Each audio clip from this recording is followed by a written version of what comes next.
Olá, meus amores. Bem, ontem foi domingo e como domingo é dia de igreja, eu não gravei o vídeo. A minha ideia é que a gente possa fazer a leitura de segunda a sábado, né? E domingo é um dia pra gente ir pra igreja, refletir a palavra que é falada na igreja, né? E hoje eu estive fora. Tentei fazer o vídeo fora, mas tinha muito ruído, eu não conseguia fazer o vídeo direito. E por isso eu gravei agora um pouco mais tarde, porque o vídeo que eu fiz tinha ficado com muito barulho, não dava pra editar direito. Então eu tô fazendo isso à tarde. Então é também bom para eu poder reorganizar meu horário, porque agora eu sei que se eu deixar para fazer fora de casa não vai ficar muito bom. Então é isso. Então hoje vamos continuar Mateus capítulo 5, versículo 27. Fala sobre divórcio. Ouvistes que foi dito aos antigos: não cometerás adultério. Eu, porém, vos digo que qualquer que atentar numa mulher para a cobiçar, já em seu coração cometeu adultério com ela. Então, assim, continuando aquela questão que Jesus está falando sobre os mandamentos, sobre a lei, né? A lei antiga, do Antigo Testamento, ele diz que o adultério não é só quem realmente consumou o ato sexual com outra pessoa, né? É um pouco além, é sempre um pouco mais, não é ao pé da letra. Então, esse é o meu entendimento. Aqui, no meu entendimento, é que só em você cobiçar, desejar, você já está cometendo adultério. Então, assim, só em você ver, tipo, filme pornô, sabe? Que você está desejando aquilo, já é uma forma de adultério. Você trocar mensagens com segundas intenções já é adultério. E continua. Portanto, se o teu olho direito te escandalizar, arranca-o e atira-o para longe de ti, pois te é melhor que se perca um dos teus membros do que seja todo o seu corpo lançado no inferno. E se a tua mão direita te escandalizar, corta-a e atira-a para longe de ti, porque te é melhor que um dos teus membros se perca do que seja o teu corpo lançado no inferno. Então, assim, para ele dizer o quão importante é você não se deixar cair em tentação por pequenas coisas, ele ilustra de uma maneira até drástica. Se você, por acaso, dos seus olhos, né, de um dos seus olhos, te desviar para outro caminho, você tira ele. Tira ele, porque é melhor que você perca a visão do que você vá pro inferno por conta da sua visão. E a outra parte fala: também foi dito, qualquer que deixar sua mulher, dê-lhe carta de desquite. Isso diz o Antigo Testamento. E aí Jesus diz: eu, porém, vos digo que qualquer que repudiar sua mulher, a não ser por causa da prostituição, faz com que ela cometa adultério. E qualquer que se casar com a repudiada, comete adultério. Então, assim, aqui fala sobre a questão do divórcio, que no Antigo Testamento era como se fosse dado uma carta de divórcio e estava divorciado. Porém, Jesus, ele já diz o contrário. Ele diz, tipo assim, não é para divorciar. Você tem que mesmo assumir o compromisso com aquela pessoa, né? A única coisa que ele abre exceção, a não ser por causa da prostituição, por causa de um adultério ou algo assim desse tipo, porque fora isso, você tá casado e deve permanecer casado, porque se você se divorciar, a pessoa vai estar em adultério, ou seja, vai estar no pecado. Esse trecho, para mim foi muito, como se diz, muito complicado eu pegar para ler e até tirar minhas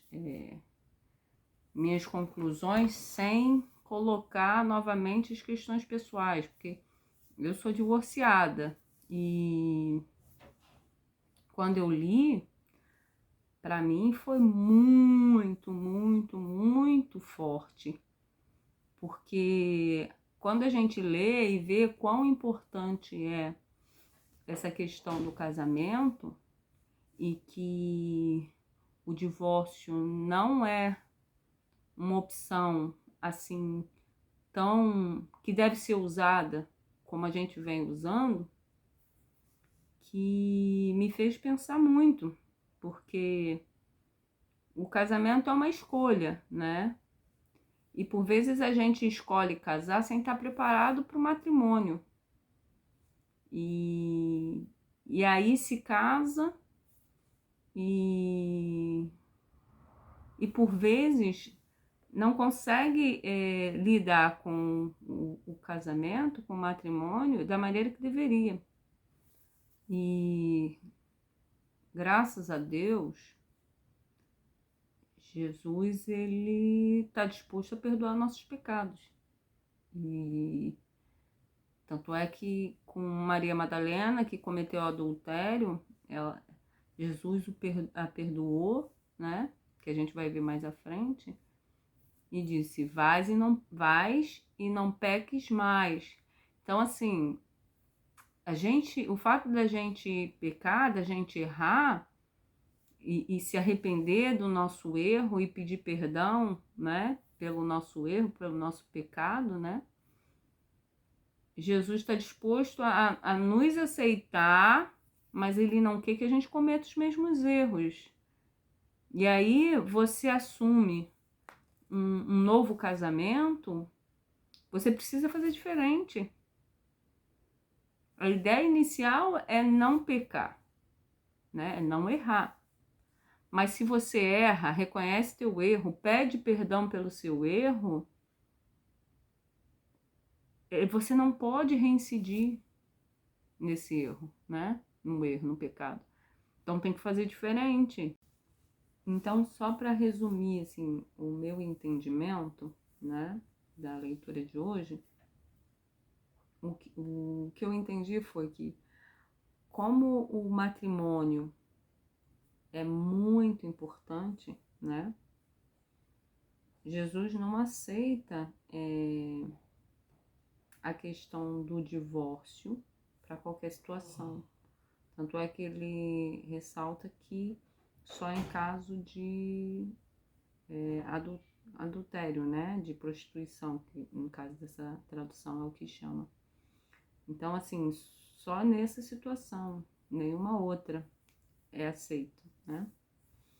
E aí a gente pode pensar, mas tem outras situações que são graves, né? E como eu vivi o divórcio, né? Vivi um divórcio, eu refleti muito, até mesmo porque isso cabe a mim, assim, isso se encaixa em mim, sabe? Eu vivi isso, então a gente precisa pensar, cara, então eu cometi adultério, então eu vivo em adultério, né? Mas não, é porque a família, o matrimônio é uma escolha, né? A gente não escolhe a mãe, o pai que a gente vai ter, os filhos que a gente vai ter, a gente não escolhe, né? A gente recebe, né, a família que Deus nos dá. Mas o marido ou a esposa a gente escolhe. Eu acho que a grande questão hoje em dia é que a gente não tem escolhido da maneira correta. Então, assim, a gente, por vezes, quer suprir, de repente, uma carência, não conhece bem a pessoa, não sabe se a pessoa é violenta, se a pessoa tem vícios, se a pessoa tem boas condutas.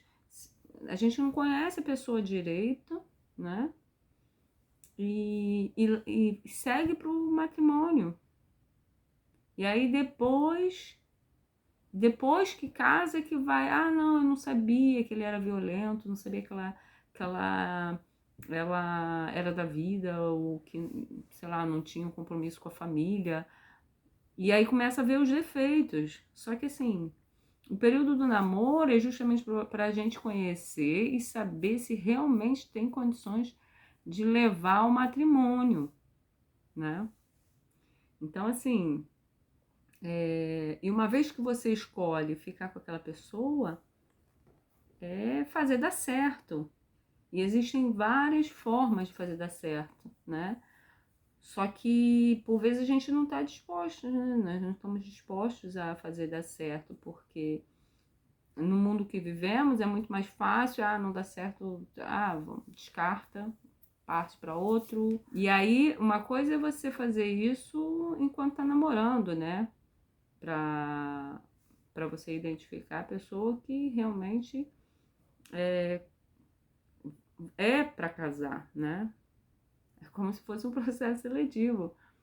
E outra coisa é você estar no matrimônio, né? Já escolheu, já fez a seleção e simplesmente parte para outro, sabe? Então hoje eu já tô em um outro matrimônio e lendo a Bíblia e seguindo assim mais essa aproximação com Deus, né? Com a palavra de Deus, eu tento, né? Seguir mesmo para fazer dar certo e colocando Deus na frente o tempo todo, porque relacionamentos sempre são complicados, não são fáceis. Mas Jesus, em todos esses trechos que a gente, os últimos principalmente que a gente leu, nada é fácil, nada é fácil, tudo é muito complexo e tudo requer trabalho e esforço, não é pelo caminho mais fácil. A gente tem visto que não é pelo caminho mais fácil, pelo contrário, requer muito trabalho, muito esforço, muita resiliência. Então, o que eu tirei da leitura foi isso. Eu espero que vocês possam compartilhar também a experiência de vocês, porque eu acho que a gente está aqui para somar. Então, quanto mais trocas a gente tiver, melhor. Eu relatei a minha percepção em cima da minha vivência. Então, cada um vai tentar passar um pouquinho do seu pensamento, da sua reflexão. E a gente vai tentando melhorar a aprendizagem, né, juntos, tá? Então, olha, fiquem com Deus. Deus abençoe a todos e continuamos resilientes. Um abraço.